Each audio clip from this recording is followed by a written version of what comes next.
आज की इस वीडियो में जो एनालिसिस अपन करने वाले हैं वो बिल्कुल शॉर्ट रहेगी। ज्यादा कुछ अपन को डिस्कस नहीं करना है, क्योंकि मार्केट में ज्यादा कुछ हुआ नहीं है एक्सेप्ट कि मार्केट में इतना बड़ा ये फॉल आया है। ठीक है।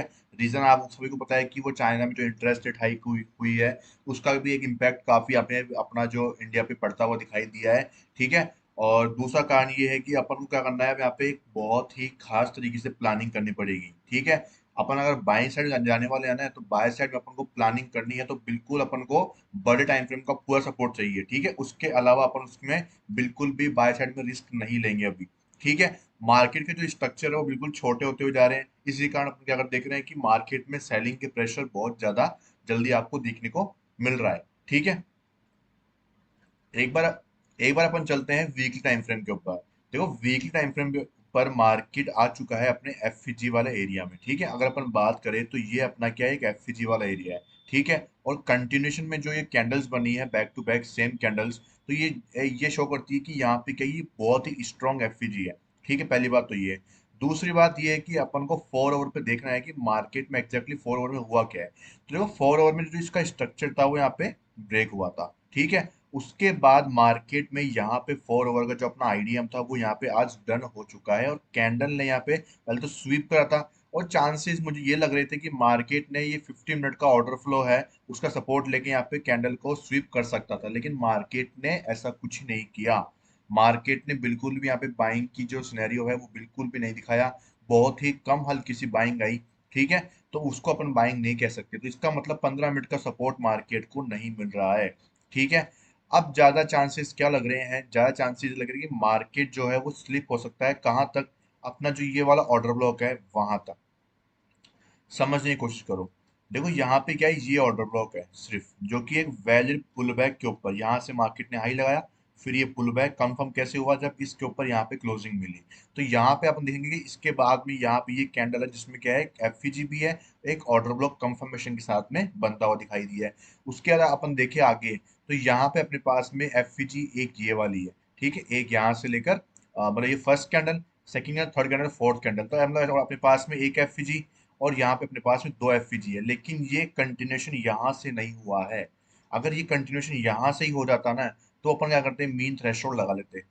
मीन थ्रेशोल्ड यहाँ पे अपन क्या करते हैं, यहाँ पुट कर लेते। ये पुट करने के बाद अपना जो क्या बोलते हैं, डिस्काउंटेड जोन होता है अपना, यहाँ पे अपन इसको मार्क कर लेते। लेकिन जो ये बाइंग आई है ना, यहाँ पे जो बाइंग आई थी वो यहाँ से आई है। ठीक है। बिल्कुल लोवेस्ट पॉइंट से नहीं है ये पुल बैक के, तो इसलिए अपन मीन थ्रेशोल्ड को ना यूज करके अपन यूज करेंगे इसका extreme order block with FEG. ठीक है। अपन इसको यहाँ पे यूज करने वाले हैं। अगर प्राइस यहाँ से यहाँ तक आती है, तब ही अपन बाइंग के सिनेरियो में जाएंगे। ठीक है। इस एफईजी के अंदर अपना जो वैलिड ऑर्डर ब्लॉक है वो यहाँ पे ही है। हालांकि अपन इसको भी ऑर्डर ब्लॉक मान सकते हैं, मेरी बात समझो, ये भी एक तरह का ऑर्डर ब्लॉक ही है। लेकिन यहाँ पे दिक्कत क्या है, दिक्कत ये है कि ये वैलिड पुलबैक के ऊपर नहीं बना हुआ, ये सेकंड ऑर्डर ब्लॉक है अपना। ठीक है। सेकंड ऑर्डर ब्लॉक है यहाँ पे, लेकिन ये क्या है, मेन चीज है कि ये एफईजी के अंदर है, वीकली टाइम फ्रेम की एफईजी के अंदर, तो इसका सपोर्ट मार्केट को यहाँ पे मिल रहा है। तो अपन इसमें जब ये सपोर्ट यहाँ पे अपना कंफर्मेशन कब होगा, उसके अपन कंफर्मेशन कैसे लेंगे, उसकी अपन बात कर लेते हैं। तो वो बात ऐसे होगी कि अगर प्राइस यहाँ से मतलब कि ये वाला हाई अपना बिल्कुल नियरेस्ट में है, इसका जो आईडीएम है वो ये वाला आईडीएम था, ये अपना चौक कंसिडर करा जाएगा यहाँ पे। ठीक है। ये अपना यहाँ पे चौक कंसिडर करा जाएगा। तो अपन इसको चौक कंसिडर करने के बाद आईडीएम करेंगे। उसके बाद अब एक स्ट्रक्चर बन जाएगा ना ये पूरा, उसके बाद अब मार्केट बॉस करेगा उसका, फिर जो आईडीएम होगा तब अपन एंट्री प्लान करेंगे। उस एंट्री को अपन लेके जाएंगे कहाँ तक, यहाँ तक। समझ गए मेरी बात? कि अगर अपन को इसके ऊपर बिलीव करना है ना, तो अपन को एक स्ट्रक्चर बनने का वेट करना पड़ेगा, और फिर जब यहाँ पे सपोज कोई चौक हो गया, प्राइस यहाँ से ऊपर गई, चौक हो गया, प्राइस ने ये हाई बनाया और यहाँ पे प्राइस ने क्या कर दिया, आईडीएम कर दिया, यहाँ पे ऑर्डर ब्लॉक हुआ। जब ये बॉस हो जाएगा, उसके बाद प्राइस में नया आईडीएम बनेगा, तब अपन क्या करेंगे, इस आईडीएम को लेके और यहाँ पे ऑर्डर ब्लॉक के ऊपर अपना एंट्री प्लान करेंगे, और जो वो एंट्री अपने कहाँ तक जाएगी, वो एंट्री अपनी यहाँ तक जाएगी। ठीक है। टारगेट अपने छोटे हो सकते हैं, लेकिन अपन जाएंगे शॉर्ट शॉर्ट के ऊपर, और अपना एसएलपी से क्या बनेगा, छोटा बन सकता है। ठीक है। टारगेट्स काफी कम नहीं है यहाँ पे, फिर भी अगर 300 पॉइंट दिख रहे हैं, ये तो खाली मैंने एक अंदाजे से बनाया है। ठीक है। लेकिन कम भी हो सकते हैं, ज्यादा भी हो सकता है, ऐसा कुछ ही नहीं है कि भाई 300 मिलेंगे या फिर 200 मिलेंगे या फिर 500 मिल सकते हैं, कुछ भी हो सकता है। ठीक है। तो ये तो अपने हो गई कि भाई अपना जो ये ऑर्डर ब्लॉक है, ये अपन इसलिए मान रहे हैं क्योंकि एक्सट्रीम इज सेफर। ठीक है, अपन नेक्स्ट इसलिए लेके चल रहे हैं ताकि अगर मार्केट जो सपोर्ट लेता है और यहाँ से ऊपर जाने की कोशिश करता है, तो अपन एक स्ट्रक्चर बन जाएगा, उसके बाद में वो नया बॉस होगा, फिर वो आईडीएम लेगा, तब अपन सेकंड स्ट्रक्चर में अपन अपनी एंट्री को प्लान करेंगे, वो टारगेट अपन बॉस तक रखेंगे, और बाकी अपन बाकी ट्रेलिंग में 5% क्वांटिटी को छोड़ देंगे, एज यूजल हमेशा अपन जो करते हुए आते हैं। ठीक है, ये तो बात हो गई अपनी। अब बात कर लेते हैं कि आज जो मार्केट में अपन ने पोजीशन कैरी करी थी, सॉरी कल कैरी करी थी, उसमें अपना यहाँ पे मार्केट ने एसएल यहाँ पे हिट कर दिया था, और यहाँ पे अपन ने एग्जिट करा था। देखो, मैंने आपको जो स्ट्रेटेजी सिखाई थी ये वाली, उसमें मैंने आपको साफ बताया था कि ये स्ट्रेटेजी सिर्फ उन लोगों के लिए है जो रिस्क कैपिटल थोड़ा सा ले सकते हैं, जो कि मैंने इसमें दो कंडीशन बताई थी कि अगर जिनका रिस्क कैपिटल कम है तो वो यहाँ पे एक बार एग्जिट कर दें, और जब लिक्विडिटी स्वीप हो जाए और उसके ऊपर एक कैंडल क्लोज कर दे, तब वो री एंट्री कर सकते हैं। ठीक है, लिक्विड स्वीप हुई लेकिन कैंडल क्लोजिंग नहीं करी ऊपर, तो आपकी री एंट्री नहीं बनी होगी। ये उनके लिए था जिनका रिस्क कैपिटल कम है। ठीक है, और ये उन लोगों के लिए है जो रिस्क कैपिटल ले सकते हैं, और जो अपने बिल्कुल अपने डिसिप्लिन को, बिल्कुल रिस्क मैनेजमेंट को ध्यान में रखते हुए, हर चीज का ध्यान रखते हुए, वो तो उनको भी रखना चाहिए, जो लोग जिसके कैपिटल कम है उनका, उनको भी ध्यान रखना चाहिए इन सब चीजों का। लेकिन ये उन लोगों के लिए था जो मेरी तरह बिल्कुल ट्रेडिंग करते हैं, बिल्कुल रिस्क को मैनेज करके चलते हैं। ठीक है, यहाँ पे मैंने अपनी हाफ क्वांटिटी को या मैक्सिमम क्वांटिटी को हमें बुक कर लेना चाहिए था। ठीक है, उसके बाद में ट्रेलिंग को अपने नेक्स्ट जो वीकेंड आ गए थे, उसके बाद में मंडे को आपको वहाँ पे जो अपना रिस्क है बिल्कुल कम होता था आपका, और वही मैंने यहाँ पे किया, और मेरा रिस्क भी यहाँ पे कम हुआ था। ठीक है, ये आप चीजों को सीखने की जरूरत है, वो टाइम के साथ धीरे धीरे आपको सीखने को मिलेगी, लेकिन आप ट्रेड लेने से डरो मत। ठीक है, अपने रूल्स पे रहो, डिसिप्लिन को फॉलो करो, रिस्क मैनेजमेंट को फॉलो करो। ठीक है, इतना ध्यान रखो। तो ये तो अपने बाय साइड की सिनेरियो की बात हो गई। ठीक है, 15 मिनट आपको क्या क्या काम आएगा, 4 आवर में आपको ये दो लेवल्स को मार्क कर लेना है। ठीक है, जहाँ पे आपको वीकली टाइम फ्रेम का सपोर्ट मिलेगा। अब बात करते हैं, अगर आपको सेलिंग करनी है तो क्या करें। तो देखो, सेलिंग के लिए सबसे बेस्ट तरीका है आप लोअर टाइम फ्रेम का यूज करो, क्योंकि मैं आपको बड़ी सेलिंग के लिए इसलिए नहीं बोल रहा, क्योंकि यहाँ पे देखो नीचे क्या है, पूरा इतना बड़ा टाइम फ्रेम का सपोर्ट जोन है, तो मार्केट में बार बार बाइंग आएगी, बार बार बाइंग आ सकती है।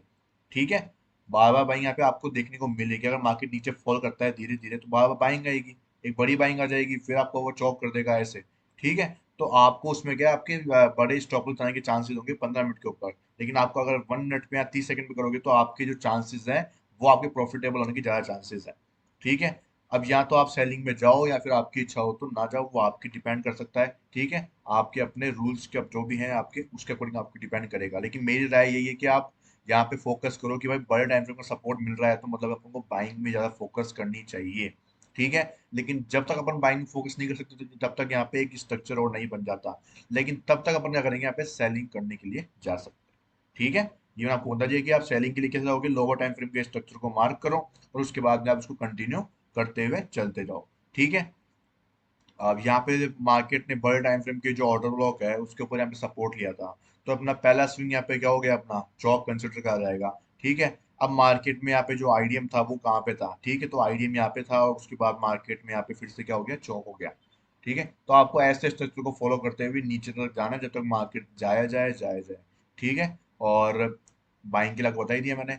तो बस इतना ही था, मार्केट में कुछ खास ज्यादा हुआ नहीं, लगातार कंटिन्यू आपको सेलिंग देखने को मिली। बाकी हाँ, एक चीज यहाँ पे हुई थी कि मार्केट में भी क्लोजिंग कही थी, अपना एसएल गया था, तो अपन यहाँ तक का वेट कर रहे थे, और मार्केट में जैसे जैसे जैसा कि मैंने आपको बताया था कि ये है इंजीनियरिंग लिक्विडिटी, तो मार्केट ने यहाँ पे सपोर्ट भी दिखाया था, इनसाइड बार भी बनाया था, लेकिन मार्केट ने उसका हाई ब्रेक नहीं किया। लेकिन जब मार्केट ने ये लो ब्रेक किया, तब अपन क्या कर सकते थे, यहाँ पे सेलिंग में जा सकते थे, कम से कम आईडीएम तक तो जा ही सकते थे। ठीक है, ये अपना सेलिंग का यहाँ पे जाने का यहाँ पे बन सकता था 90 पॉइंट्स का, और यहाँ पे अपना एसएल बन सकता था ये वाला। ठीक है, ये 15 मिनट के अकॉर्डिंग अगर आपको नेक्स्ट टाइम ऐसा कुछ मिले तो आप जरूर ट्राई कर सकते हो, बहुत ही सही चीज है, क्योंकि ये पीओवाई जोन था, ये भी अपना इंजीनियरिंग लिक्विडिटी वाला, जिसको मार्केट ने यहाँ पे ब्रीच कर दिया था। ठीक है, और ब्रीच करने के बाद यहाँ पे सेलर्स कंटिन्यू हावी रहे, और आप देख सकते हो नेक्स्ट पीओवाई जोन तक मार्केट इजीली पहुंच गया था। ठीक है, तो ये तरीका होता है बाय सेल करने का, ऐसे कुछ लेवल्स को आपको ध्यान रखना पड़ता है, कुछ चीजें आपको टाइम के साथ, एक्सपीरियंस के साथ सीखने को मिलेगी। ठीक है, मैं भी रोज मार्केट में कुछ नया सीखता हूँ, आप भी रोज मार्केट में कुछ नया सीख सकते हो, लेकिन आपको सिर्फ फॉलो करना है अपना स्ट्रक्चर, लिक्विडिटी और रिस्क मैनेजमेंट और डिसिप्लिन। ये चार चीजें ट्रेडर की एक नींव होती है, अगर आप इनके ऊपर खड़े उतरते हो तो आप हमेशा ट्रेडिंग में सक्सेसफुल बन सकते हो। ठीक है, हार जीत प्रॉफिट लॉस चलता रहता है ट्रेडिंग के अंदर, उससे जो लोग डर गए, उससे जो लोग माइंड को डिस्टर्ब कर लिए, वो ट्रेडिंग में आगे नहीं बढ़ सकते। ट्रेडर वही बन सकता है जो माइंड को बिल्कुल काम रखे। आप अपने मुंह से बिल्कुल भी ऐसी कोई चीज मत बोलो जो माइंड को सुनाई दे। ठीक है, अगर आप जो मुंह से बोलोगे ना तो वो आपका जो माइंड है वो बहुत जल्दी पकड़ता है। जैसे कि आप समझो सुबह कोई जिम जाने की इच्छा कर रहे हो, ठीक है, आप नींदों में हो उस टाइम पे और फिर आप बोलते हो कि अरे यार आज तो यार नहीं जाऊँ, मैं शाम को चल जाऊंगा।